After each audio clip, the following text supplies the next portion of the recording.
প্রথমে postal ballot counting এবং সেগুলোই ইতিমধ্যে শুরু হয়েছে। মানিকতলা বিধানসভার উপনির্বাচনে এখানকার তৃণমূল কংগ্রেস প্রার্থী সুপ্তি পাণ্ডে তিনি কিন্তু ইতিমধ্যেই কাউন্টিং স্টেশনে এসে গেছেন এবং বিজেপি প্রার্থী তাকে কিন্তু এখনও দেখা যায়নি। ত্রিস্তরীয় নিরাপত্তা বলায় প্রচুর সিকিউরিটি, মোবাইল ফোন ছাড়া কাউন্টিং স্টেশনে যাওয়া, কেন্দ্রীয় বাহিনী থেকে শুরু করে সমস্ত কিছুই কিন্তু এই কাউন্টিং স্টেশন রবীন্দ্রভারতী বিশ্ববিদ্যালয়ে চোখে পড়ছে।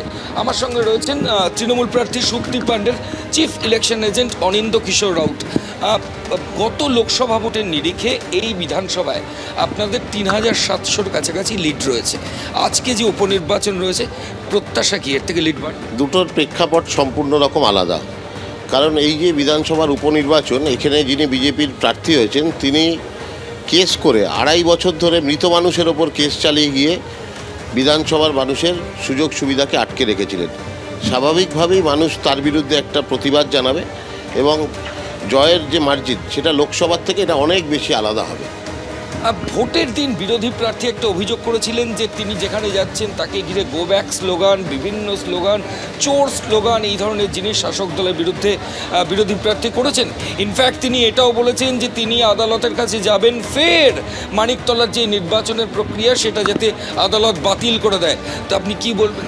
দেখুন, আমরা জনগণের আদালতে বিশ্বাসী, আমরা সেই পন্থায় বিশ্বাসী এবং নির্বাচনের দিন আমি তো গোটা বিধানসভা কেন্দ্র ঘুরেছি, ওনাকে কোথাও দেখিনি। আমি শুনলাম শুধু নাকি 31 নম্বর ওয়ার্ডে গেছেন।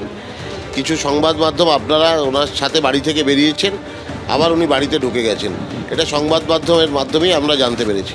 আর বাকি গোটা মানিকতলা বিধানসভার কোনো মানুষ বিজেপির প্রার্থীকে খুঁজে পায়নি। আমরা Anindya Kishore Raut, chief election agent, Maniktala বিধানসভার উপনির্বাচনে তৃণমূল কংগ্রেস প্রার্থী সুপ্তি পাণ্ডের তার সঙ্গে কথা বলছিলাম কিছুক্ষণ আগে। সুপ্তি পাণ্ডে, তার মেয়ে শ্রেয়া পাণ্ডে প্রত্যেকে এই মুহূর্তে কাউন্টিং স্টেশনে চলে এসেছে। পুলিশের কড়া নজরদারি রয়েছে, কেন্দ্রীয় বাহিনী রয়েছে এবং কাউন্টিং স্টেশনে ঢোকার ক্ষেত্রে ত্রিস্তরীয় নিরাপত্তা বলয় রবীন্দ্রভারতী বিশ্ববিদ্যালয় সেখানে কিন্তু চোখে পড়ছে। এখনও পর্যন্ত ট্রেন্ড শুভ্রজিৎ জানা যায়নি যে রেজাল্ট কোন দিকে যাচ্ছে, কিন্তু কাউন্টিং শুরু হয়ে গেছে পোস্টাল ব্যালট। রানাঘাট থেকে আমাদের প্রতিনিধি আবির দত্ত, রানাঘাট কলেজে যেখানে এই রানাঘাট বিধানসভা কেন্দ্রের উপনির্বাচনের কাউন্টিং হবে। আবির দত্ত আমাদের প্রতিনিধি রয়েছেন। ঘড়ির কাঁটা 8টা পেরিয়েছে, কি ছবি আবির? কাউন্টিং কি শুরু হয়ে গেছে? দেখো, পোস্টাল ব্যালটের কাউন্টিং এর প্রসেস ইতিমধ্যে শুরু হয়েছে বা প্রক্রিয়া শুরু হয়েছে এবং তোমাকে জানি রাখি যে 11 রাউন্ড পর্যন্ত গণনা হবে এখানে।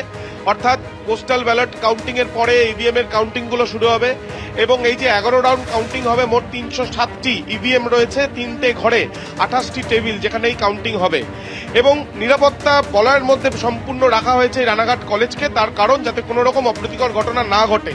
নির্বাচনের দিন একাধিক অভিযোগ সামনে এসেছিল, বিজেপির তরফ থেকে অভিযোগ করা হয়েছে এবং আজকে কিছুক্ষণ আগে আমরা দেখলাম যে মুকুটমণি অধিকারী, তিনি তৃণমূল কংগ্রেস প্রার্থী, তিনিও যেটা জানাচ্ছেন যে তাদেরও বেশ কিছু অভিযোগ রয়েছে বা নির্বাচনের দিন ছিল।